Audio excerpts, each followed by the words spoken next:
জীবনে এমন কি আছে যা আপনাকে অজান্তে শিখরে পৌঁছে দিতে পারে বা আপনার পতনও ঘটাতে পারে? সঙ্গতি।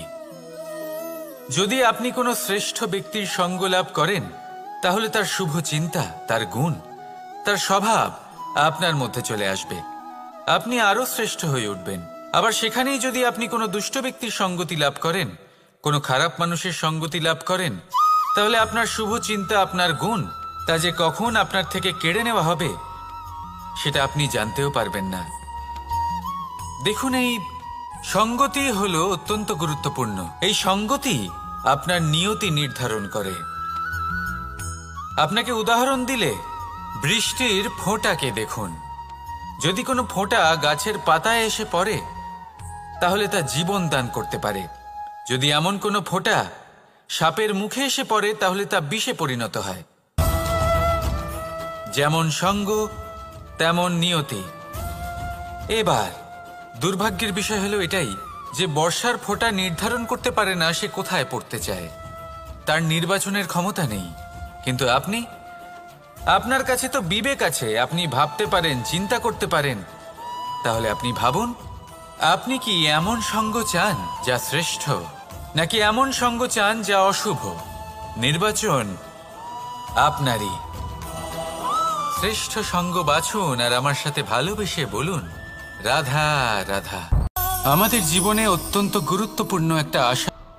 আপনি নিজে কোথায় তা কখনো ভেবেছেন? আপনি বিশ্বাস করছেন ঈশ্বরের উপর, প্রারব্ধের উপর, কখনো নিজের উপর করেছেন? আমি আপনাকে একটা সহজ কথা বলি, যদি আপনি ঈশ্বরের উপর বিশ্বাস রাখেন, শুধুই ঈশ্বরের উপর বিশ্বাস, তাহলে আপনি সেটাই পাবেন যেটা আপনার ভাগ্যে লেখা রয়েছে।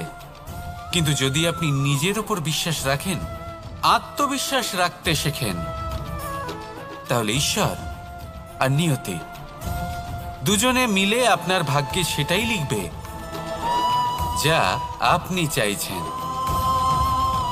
তাই মনে রাখবেন, সাফল্যের পথ হলো এই বিশ্বাস। নিজের আত্মবিশ্বাসকে ধরে রাখতে শিখুন। দেখবেন আত্মা প্রসন্নতায় ভরে উঠবে। তাহলে আসুন এই প্রসন্ন ভাব নিয়েই বলুন, রাধা রাধা।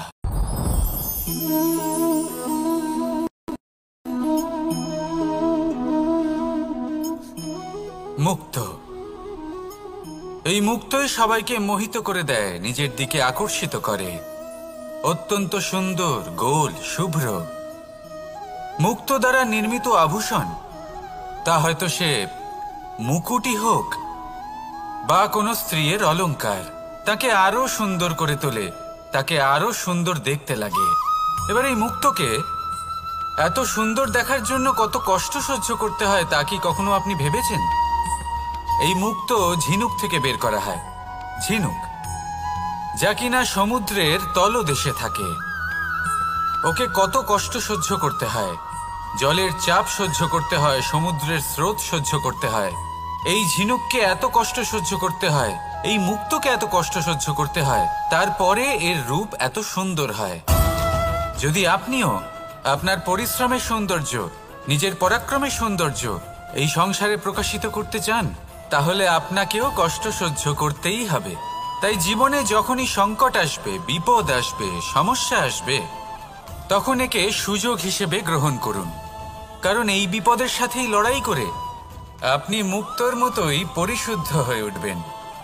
তাহলে আসুন আর আমার সাথে ভালোবেসে বলুন, রাধা রাধা। আপনি কি জানেন আপনার জীবনে আপনার আসল জীবনসাথী কে হন? মাতা পিতা, ভাই বোন, স্বামী স্ত্রী? না, আপনার আসল জীবনসাথী হলো আপনার শরীর। সেই শরীর যার দিকে আপনি কখনো নজরই দেন না, ঠিক কি না? এবার যে মানুষ এই রহস্য বুঝতে পারেন, তার জীবন এমনি শুভ হয়ে যায়। আপনি নিজেই দেখুন না, সে সংসারের মঙ্গলই করা হোক বা সত্যের রক্ষা করা হোক, তা সে শত্রুর সাথে যুদ্ধ করা হোক বা মিত্রকে রক্ষা করা হোক, এই শরীরই তো কাজে আসে। তপস্যাতে, বলিদানে, পরিশ্রমে এই শরীরই হলো আধার, ঠিক কিনা? তাই আমাদের কর্তব্য হলো যে আমরা যেন নিজের শরীরের যত্ন নিই। আমরা কি খাই, আমাদের কি খাওয়া উচিত, এটা যেন বুঝি। কোনটা সুপাচ্য আর কোনটা নয়, এটা যেন বুঝি। কারণ যেমন হবে অন্ন, মনও তেমনই হবে। যত ভালো অন্ন তত ভালো মন। আর সুস্থ শরীর হলো সুস্থ মনের আধার, এ কথা অবশ্যই মনে রাখবেন। আর যদি মন সুস্থ থাকে তাহলে সকল শুভ উদ্দেশ্য পূর্ণ হবে। তাহলে আসুন আর আমার সাথে ভালোবেসে বলুন, রাধা রাধা। কথায় আছে যে দৃষ্টি অত্যন্ত কঠোর হয়, অত্যন্ত শক্তিশালীও হয়। কথায় আছে যে কারোর উপর যদি কুদৃষ্টি পড়ে তাহলে তার বিনাশ কেউ আটকাতে পারে না। এই যে কুদৃষ্টি, এর উপাচারও আমাদের কাছে রয়েছে। যখন আমরা বাড়ি নির্মাণ করি তখন একটা কালো মুখোশ লাগাই, যাকে রক্ষা কবচ মনে করা হয়, কুদৃষ্টি থেকে বাঁচার জন্য। যখনই কোনো বাচ্চা বাইরে যায় তখন তার মাথায় আমরা একটা কাজলের টিপ পরিয়ে দিই, কুদৃষ্টি থেকে বাঁচার জন্য। অর্থাৎ এই সংসারে কুদৃষ্টি থেকে বাঁচার উপাচার রয়েছে।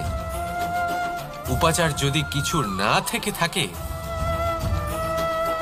তাহলে তা হলো দৃষ্টিভঙ্গির। যদি আপনার দৃষ্টিভঙ্গি অনুচিত হয় তাহলে আপনার পতন কেউ আটকাতে পারবে না। না পারবে কালো মুখোশ, না কালো টিপ, না স্বয়ং ঈশ্বর। সেই জন্য নিজের দৃষ্টিভঙ্গি শুভ করে তুলুন, সব কিছু শুভই হবে। আসুন আমার সাথে ভালোবেসে বলুন, রাধা। পিছনে ঠেলে আর নিচু স্তরে নামিয়ে দেয়, কখনোই আমাদের উত্থানের কারণ হয় না। তাই জীবনে যদি কোনো ভয়ের কারণ থাকতেই হয় তা শুধুই এটা, যে মানুষের কথা ভাবতে ভাবতে সম্পর্কগুলিকে হারানোর ভয়, মানুষকে হারানোর ভয়, সবার মন রাখতে রাখতে আপনি যেন নিজেকে, নিজের ভাবনা চিন্তাকে না হারিয়ে ফেলেন। যদি এরকম হয়, যদি সকলের মন রাখতে রাখতে আপনি নিজেই নিজেকে হারিয়ে ফেলেন, নিজের ভাবনা, নিজের লক্ষ্য, নিজের মন্তব্যকে হারিয়ে ফেলেন, তাহলে সংসারে যতই যাই হয়ে যাক না কেন প্রসন্নতা লাভ করবেন না। তাই রক্ষা তাকেই করুন যে আপনাকে রক্ষা করে, আপনার মানসিকতা, আপনার ব্যক্তিত্ব, আপনার লক্ষ্যকে রক্ষা করে। আর যদি কোনো বিষয় ভীত হতে হয় তবে আপনি যেন নিজের উদ্দেশ্যের থেকে দূরে না চলে যান। তাহলে আসুন আর আমার সাথে ভালোবেসে বলুন, রাধা রাধা। সময় একটু একটু করে কেটে যায়, একটু একটু করে নিকটে আসে। খুব অদ্ভুত ব্যাপার। এই সময় প্রতিকূল হলেও একটু একটু করে কেটে যায়। এই সময় যদি ভালো হয় তাহলে একটু একটু করে নিকটে আসে। অনুচিত তখনই হয় যখন আমরা নিজেদের অসফলতার জন্য সময়কে দোষ দিই, কিন্তু আসলে তেমনটা হয় না। আপনার পরিশ্রম আর প্রয়াস দ্বারাই আপনি সাফল্য লাভ করবেন, সময়ের দ্বারা নয়। যদি এই সাফল্য একটা সুন্দর ভবন হয় তাহলে সময় হলো তার দেওয়ালের রং, যা সময়ের সাথে বদলাবে, সময়ের সাথে ফিকেও হয়ে যাবে। কিন্তু সাফল্যের এই ভবন আপনাকেই নির্মাণ করতে হবে, আপনার পরিশ্রমের ইট দ্বারা এবং প্রয়াসের চুনসুরকি দ্বারা। তাই পরিশ্রম আর প্রয়াস করতে থাকুন, সাফল্য আপনি অবশ্যই পাবেন। সময় যদি আজ ভালো না হয় তাহলে কাল অবশ্যই হবে। প্রয়াস করতে থাকুন আর আমার সাথে ভালোবেসে বলুন, রাধা রাধা। এ হলো গোলাপ ফুল। একে আমরা সকলেই চিনি। সমগ্র সংসার ভালোবাসে এই পুষ্পকে। এই ফুল দেখতেও সুন্দর। সবথেকে বেশি গুরুত্বপূর্ণ কথা হলো এর সুগন্ধ, যা দূর দূরান্ত থেকে ব্যক্তিদেরকে আকৃষ্ট করে। এই সুন্দর পুষ্প একটু মন দিয়ে দেখলেই দেখা যায় এর নিচে কাঁটা রয়েছে। এই সংসার বলে, এ প্রকৃতির কেমন রচনা, এত কোমল পুষ্প, এটা কি তীক্ষ্ণ কাঁটা সহ প্রস্ফুটিত হয়? এটাই হলো জীবনের সত্য। আমাদের অন্তরের সদ্গুণ, সেগুলিও এই ফুলের মতোই সুন্দর। সংসার এর সৌন্দর্য দেখতে পায়, এর সুগন্ধ চতুর্দিকে ছড়িয়ে পড়ে। কিন্তু এই সদ্গুণ জাগ্রত করে তোলার জন্য কঠোর পরিশ্রম করতে হয়, প্রতিনিয়ত চেষ্টা করে যেতে হয়। তাই জন্য যদি আপনি জানেন আপনার পথ উচিত কিন্তু তা কাঁটায় পরিপূর্ণ, তাহলে থামবেন না, চলতে থাকুন। একবার যদি অন্তরের সদ্গুণ জাগ্রত হয়, তাহলে এই সংসারের সৌন্দর্য দেখবে আর সুগন্ধে আকর্ষিত হয়ে আপনার কাছে আসবে। এই মন, এই জীবন প্রসন্ন হয়ে বলবে, রাধা রাধা।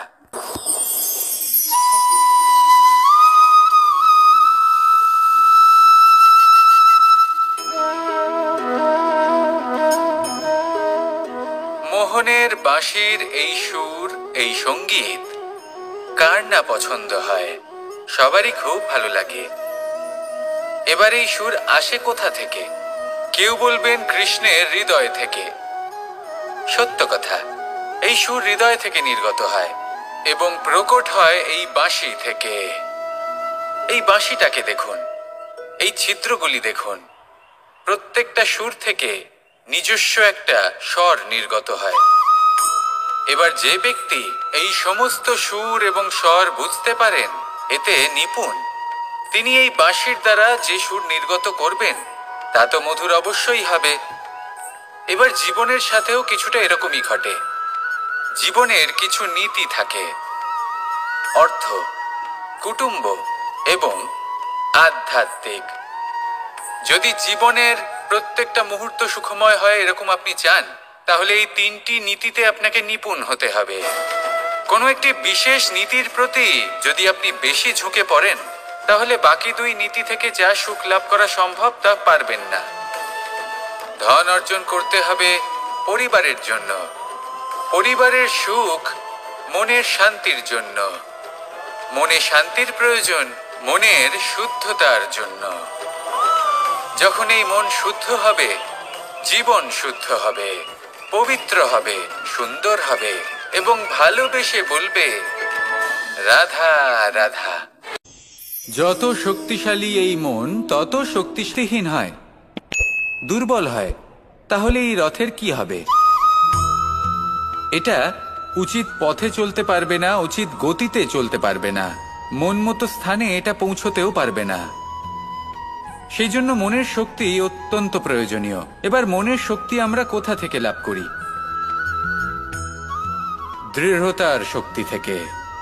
এবার এই শক্তি আমরা কিভাবে বাড়াতে পারি? আমরা প্রতিদিন কিছু নতুন স্থির করি, কিছু ছোট কিছু বড়। আর যেই আমরা নতুন কিছু পূর্ণ করি, আমাদের মনের শক্তি বেড়ে যায়।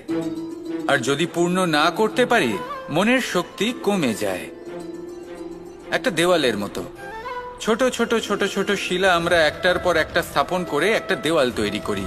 এতগুলো পাথর যখন একত্রিত হয়ে যায়, তখন এমন এক দেওয়াল তৈরি হয় যাকে ভাঙা প্রায় অসম্ভব হয়ে দাঁড়ায়। সেরকমই হয় মন এবং দৃঢ়তা। ছোট ছোট কাজ করে নিজের লক্ষ্য পূর্ণ করুন। এই লক্ষ্য যদি পূর্ণ হয়, তবে মনের শক্তি বাড়বে। কিছুটা এইভাবে যে যত বড়ই বিপদ আসুক না কেন, সেই বিপদ নিজে হার মেনে নেবে, কিন্তু আপনার মন ততটাই শক্তিশালী থাকবে। তাই মনের শক্তি বাড়াতে থাকুন, যাতে আপনি উচিত পথে চলতে পারেন, উচিত গতিতে চলেন আর মনোবাঞ্ছিত স্থানে পৌঁছতে পারেন। তবেই এই মন প্রসন্ন হয়ে বলবে, রাধা রাধা। ওমা, এ কি?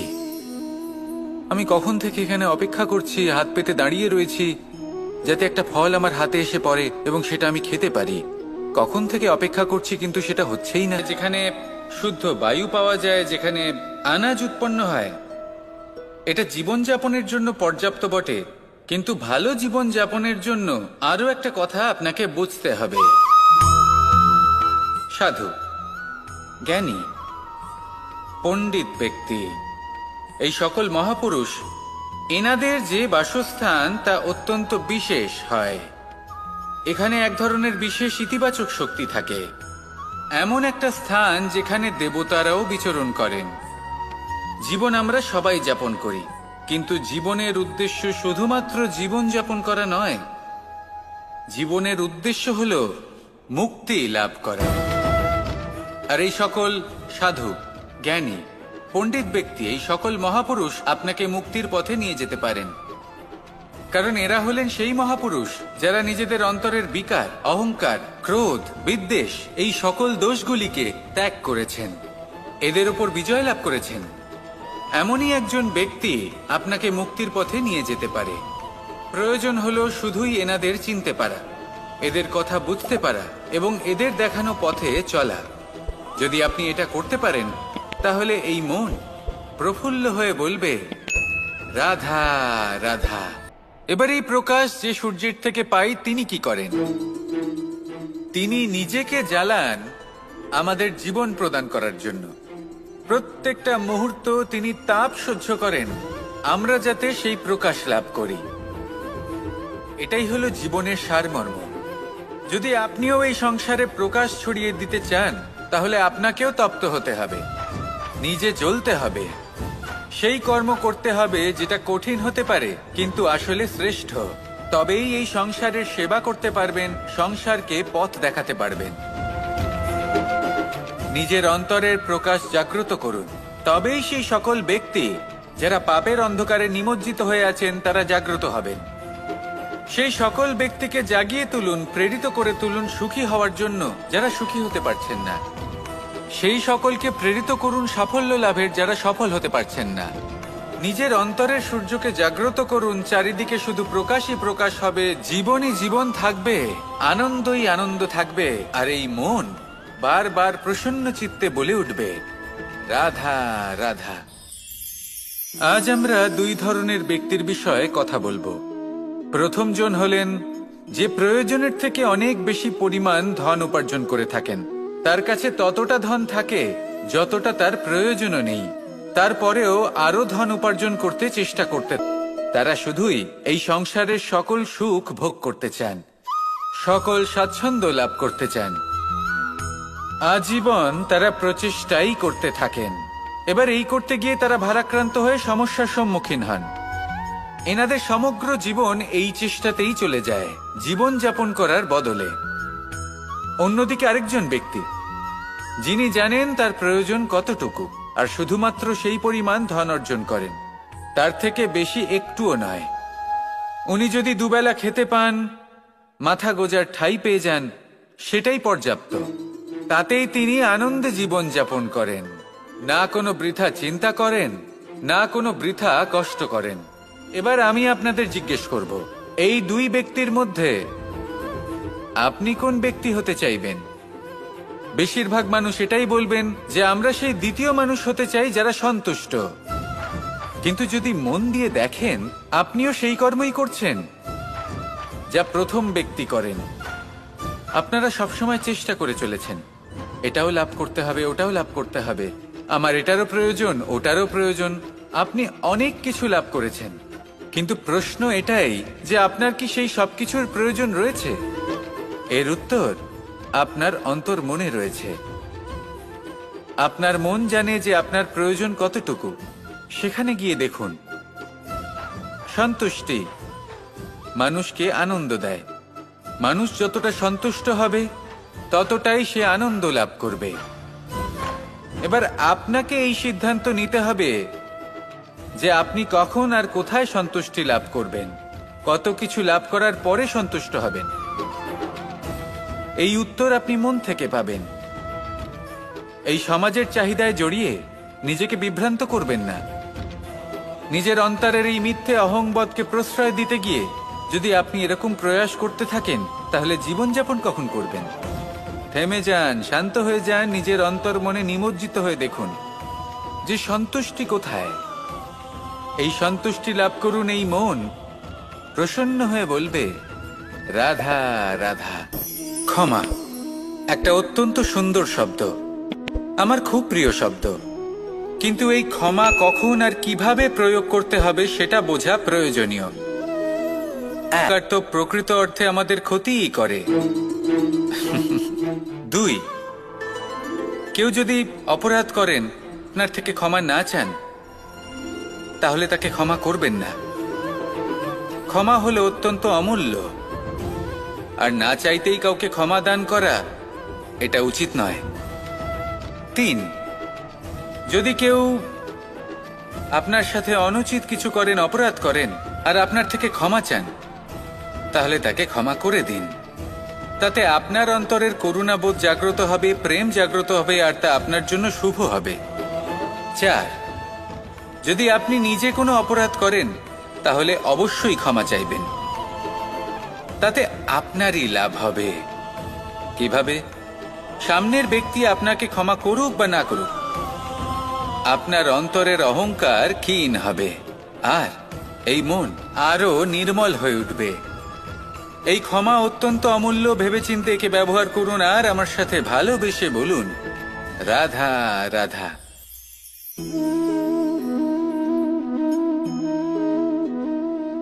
ভোজনের দ্বারাই শরীর পুষ্টি লাভ করে। ছোটবেলা থেকে আজ পর্যন্ত যাই আপনার ভোজন হয়ে থাকুক, যাই আপনার আহার হয়ে থাকুক, সেই অনুসারেই আপনার শরীর গঠিত হয়েছে। এই ভোজন অত্যন্ত গুরুত্বপূর্ণ, সেই জন্য এর প্রত্যেক অংশকে বোঝা খুব আবশ্যক। প্রথম অংশ, যে আমরা কি গ্রহণ করছি, এই ভোজন কোন স্থান থেকে আসছে সেটা বুঝুন। দ্বিতীয় অংশ, ভোজন কে বানাচ্ছেন। এই ভোজন সর্বশ্রেষ্ঠ তখনই হয় যখন মাতার হাতে তৈরি করা ভোজন হয়। কিন্তু যদি মাতার তৈরি করা ভোজন আপনি প্রাপ্ত নাও করতে পারেন, তাহলে সেই ব্যক্তির ভোজন তৈরি করা উচিত যিনি সাত্ত্বিক। তৃতীয় অংশ, কোন স্থানে আপনি ভোজন গ্রহণ করছেন। যে স্থানে আপনি ভোজন গ্রহণ করছেন তা সাত্ত্বিক হওয়া উচিত। তাহলে অত্যন্ত গুরুত্বপূর্ণ।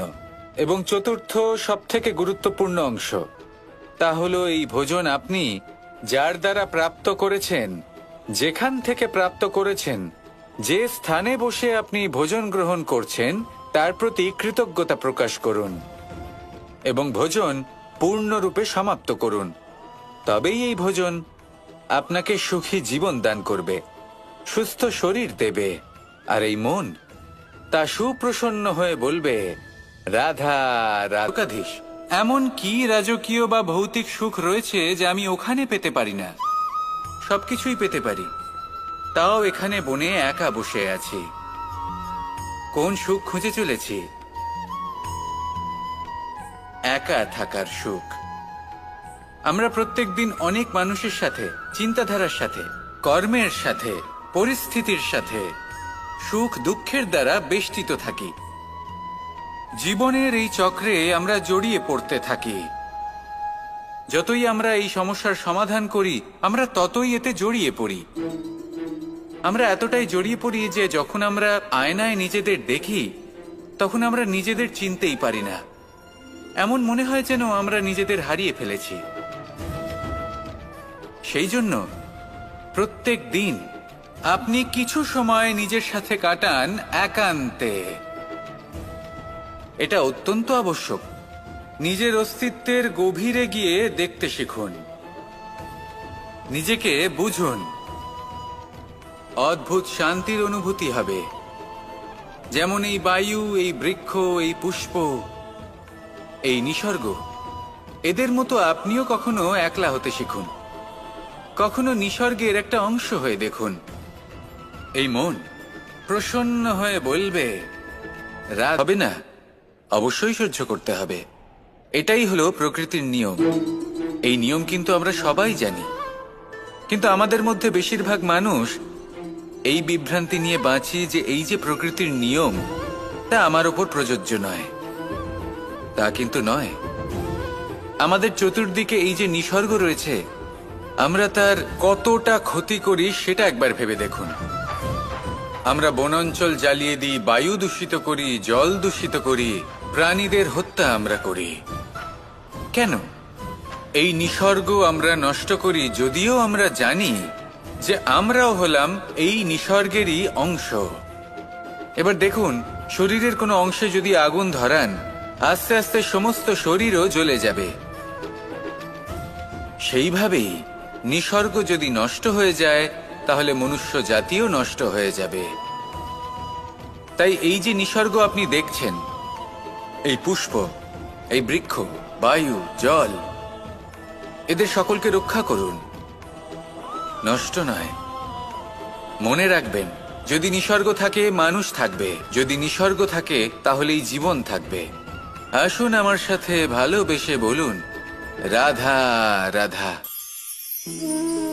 এ হলো এমন রচনা, এত কোমল পুষ্প, এটা কি তীক্ষ্ণ কাঁটা সহ প্রস্ফুটিত হয়? এটাই হলো জীবনের সত্য। আমাদের অন্তরের সদ্গুণ, সেগুলিও এই ফুলের মতোই সুন্দর। সংসারের সৌন্দর্য দেখতে পায়, এর সুগন্ধ চতুর্দিকে ছড়িয়ে পড়ে।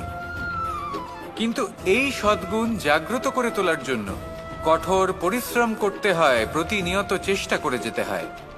তাই জন্য যদি আপনি জানেন আপনার পথ উচিত কিন্তু তা কাঁটায় পরিপূর্ণ, তাহলে থামবেন না, চলতে থাকুন।